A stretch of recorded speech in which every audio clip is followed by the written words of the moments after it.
तो superposition theorem,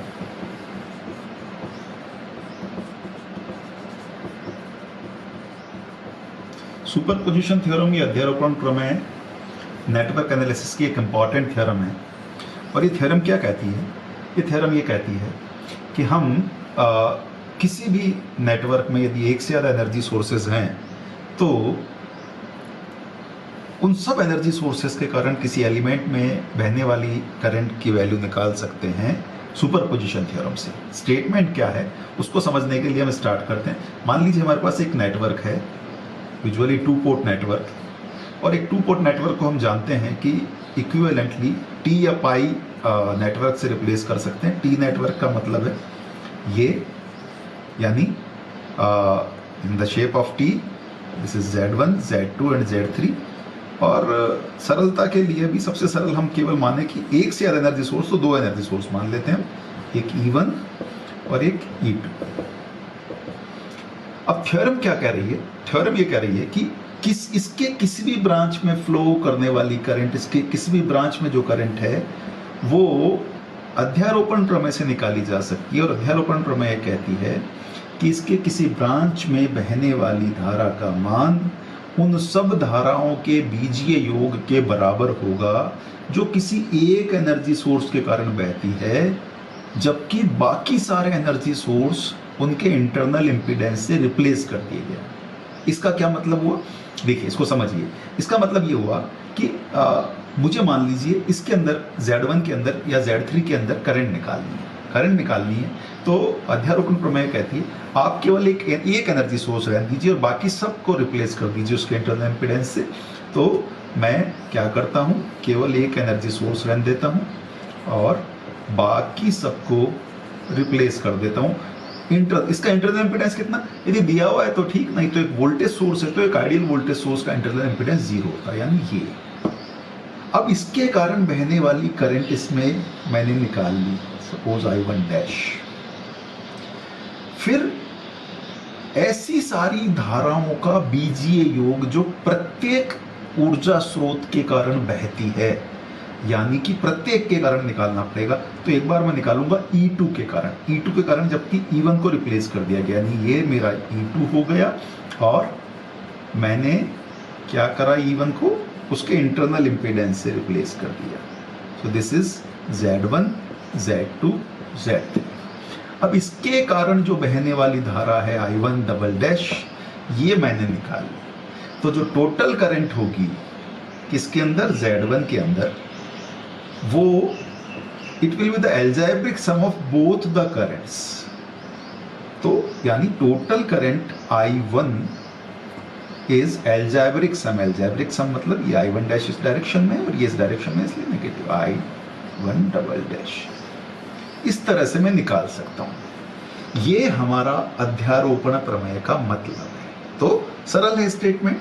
क्या है, हमारे पास रेखित प्रतिबाधाओं का एक जाल है जिसमें एक से ज्यादा एनर्जी सोर्सेज हैं।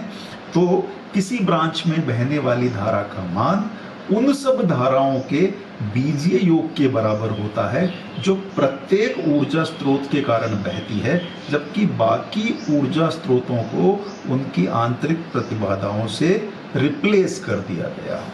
ठीक है, तो एक बार करके देखते हैं हम इसको कि क्या हमने जो बोला वो सही है। तो okay, so let us prove. So I take this T network, Z1, Z2 and Z3 and 2 energy sources E1 and E2 and मैं अब इसमें करंट निकालूं। Let me assume loop currents I1 and I2। सो अभी मुझे I1 की value निकालनी है, तो मैं एक तरीका तो मेरे पास है कि मैं किरचॉफ लॉ से निकाल लूं और उसके बाद हम सुपरपोजिशन से निकाल कर देखेंगे, दोनों वैल्यू सेम आती है तो हम कहेंगे हमारी थ्योरम प्रूव हुई। तो एक बार हम इन लूप की इक्वेशन लिखें। तो लूप की इक्वेशन लिखेंगे हम किरचॉफ लॉ से, तो क्या जाएगा, E1 is I1 Z1 plus Z3 plus I2 Z3, ये इक्वेशन नंबर 1 दें हम। और दूसरा हो जाएगा E2 is I1 Z3 plus I2 Z2 plus Z3, equation number 2 हो गया। अब मुझे मान लीजिए I1 निकालना है, तो मैं I2 को कैंसिल आउट करने के लिए क्या करूं, Z2 प्लस Z3 से इधर गुणा करता हूं और Z3 से इधर गुणा करता हूं। तो what I get, E1 Z2 plus Z3 minus E2 Z3 is I1 Z1 Z2 plus Z2 Z3 plus Z3 Z1। ठीक है, यानी कि और Z3 स्क्वायर आएगा, ये Z3 स्क्वायर से कैंसिल हो जाएगा, ये सारा कैंसिल हो जाएगा। तो यानी कि मैं कह सकता हूं I1 जो मेरी वैल्यू है total, it is I1 is E1 Z2 plus Z3 divided by Z1 Z2 plus Z2 Z3 plus Z3 Z1 minus E2 Z3 upon Z1 Z2 plus Z2 Z3 plus Z3 Z1। Okay, ये मैंने I1 की value निकाली। इसी तरह से मैं I2 की value निकाल सकता हूँ। इस बार I1 को काट देंगे एंड सो ऑन। हमारे पास जितना कॉम्प्लिकेटेड सर्किट है उसके हिसाब से हमारे पास मान लीजिए 3 करंट है, तो I3 भी निकाल सकते हैं एंड सो ऑन। अब ये मैंने I1 की वैल्यू निकाली किरचॉफ नियम से। अब मैं इसी I1 को निकालता हूं हमारी सुपरपोजिशन थ्योरम से। तो सुपरपोजिशन थ्योरम क्या कह रही है, सुपरपोजिशन थ्योरम ये कह रही है कि आपका ये जो टी नेटवर्क है, इस टी नेटवर्क में एक बार में केवल एक एनर्जी सोर्स रहने दीजिए और दूसरे को रिप्लेस कर दीजिए उसके इंटरनल इम्पीडेंस से, तो मेरे पास ये सर्किट बनेगा। इसके कारण जो बहने वाली धारा होगी वो निकाल लीजिए, उसके बाद E2 के कारण बहने वाली धारा निकाल लीजिएगा और दोनों का अलजेब्रिक सम कर दीजिएगा। तो माना इस बार कि इसके अंदर हमारे पास अब यहाँ पर इसके अंदर I1 डैश करनी है। So I want to find out I1 dash. कैसे निकालूंगा, ये तो और सरल है। ये देखिए Z2 और Z3 आपको दिखाई दे रहे हैं, ये पैरेलल में। सो इफेक्टिव रेजिस्टेंस इन दोनों का मिलाकर क्या हो गया, Z2 Z3 upon Z2 plus Z3। So total current I1 double dash कितना हो गया, I1 डबल डैश हो गया total EMF divided by total impedance Z1 plus Z2 Z3 upon Z2 plus Z3। ये मेरा निकला क्या, जब केवल E1 प्रेजेंट है और E2 को उसके इंटरनल इम्पीडेंस से रिप्लेस कर दिया गया है, यानी कि ये मेरी करंट निकली I1 डबल डैश। अब मैं निकालना चाहता हूं जब केवल E2 प्रेजेंट है और E1 को मैंने रिप्लेस कर दिया, यानी इस बार जो सर्किट बनेगा वो कुछ ऐसा बनेगा। E2 है लेकिन E1 को इंटरनल इम्पीडेंस से रिप्लेस कर दिया, और इस समय मान लीजिए इसके अंदर जो बहने वाली धारा है वो I1 डबल डैश है। Okay, this is Z1 Z2 and Z3। तो पहले इसके अंदर मान लीजिए टोटल करंट यहाँ से I2 डबल डैश निकल रही है, उसको फाइंड आउट करते हैं। इधर से देखिए Z1 और Z3 आपको क्या दिखाई दे रहे हैं पैरेलल में, यानी टोटल इम्पीडेंस हो गया Z1 Z3 upon Z1 plus Z3।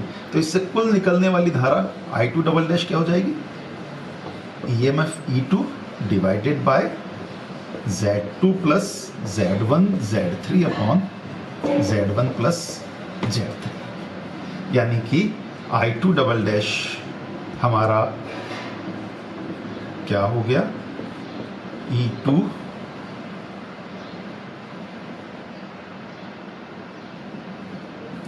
Z1 plus Z3 divided by Z1 Z2 plus Z2 Z3 plus Z3 Z1। तो ये I2 डबल डैश निकला, लेकिन मुझे क्या चाहिए, I1 डबल डैश। तो I1 डबल डैश आप देखिए Z1 और Z3 क्या है, पैरेलल में है, तो इसलिए टोटल करंट यहाँ से दो भागों में डिवाइड होगी। तो पैरेलल कॉम्बिनेशन के लॉ से हम निकाल सकते हैं I1 डबल डैश क्या हो जाएगा, it is I2 double dash multiplied by Z3 divided by Z1 plus Z3। इससे यदि हम निकालें तो वैल्यू रखूं मैं यहाँ पर, अब देखिए तो I1 डबल डैश होगा, I2 double dash is into Z1 plus Z3 divided by Z1 Z2 plus Z2 Z3 plus Z3 Z1 multiplied by Z3 divided by Z1 plus Z3, this cancels out. तो मेरे पास जो total current बची I1, मैंने I1 dash निकाल दिया जो केवल E1 के कारण है, और I1 डबल डैश निकाला जो केवल E2 के कारण है। थ्योरम क्या कह रही है? थ्योरम ये कह रही है कि आप इसका एल्जेब्रिक सम लेंगे तो वो दोनों के कारण, सारे एनर्जी सोर्सेज के कारण बहने वाली कुल करंट होगी। So total current I1 in this case it should be equal to I1 is I1 dash minus I1 double dash. आपको ध्यान है ये इस डायरेक्शन में बह रही थी और ये इस डायरेक्शन में बह रही थी, इसलिए मैंने एल्जेब्रिक सम लिया है। तो ये हो जाएगा मेरे पास E1 मल्टीप्लाई करें E1 Z2 plus Z3 divided by Z1 Z2 plus Z2 Z3 plus Z3 Z1 minus E2 Z3 upon Z1 Z2 plus Z2 Z3 plus Z3 Z1। Match करिए, ये हमारी इक्वेशन नंबर 4, 3 और 4 को हम match करें, same आ रही है। यानी कि ये हमने निकाला था किरचॉफ लॉ से, ये हमने निकाला सुपरपोजिशन लॉ से, दोनों करंट सेम आती है, इसका मतलब है सुपरपोजिशन के थ्योरम ठीक है। हालांकि यहाँ पर हमें अभी हमने केवल I1 निकाला, हमने कहा प्रत्येक ब्रांच में, यानी हमारे पास कितनी ब्रांचेज हैं इस P नेटवर्क के अंदर हम बात करेंगे तो हमारे पास कितनी ब्रांचेज आपको दिखाई दे रही है। इसके अंदर करंट निकाला जा सकता है, इसके अंदर निकाला जा सकता है, इसके अंदर निकाला जा सकता है। तो हमारे पास पर इंडिपेंडेंट कम से कम 2 करंट्स तो है ही है। एक करंट निकाला, ऐसे ही हम दूसरी करंट भी निकाल कर शो कर सकते हैं, डिपेंड करता है क्या क्वेश्चन की लेंथ क्या है। अदरवाइज हम सिंपल इतना कह सकते हैं कि on the same analogy we can also prove current in other branches. तो इस तरह से सुपरपोजिशन थ्योरम हमारी प्रूव होती है।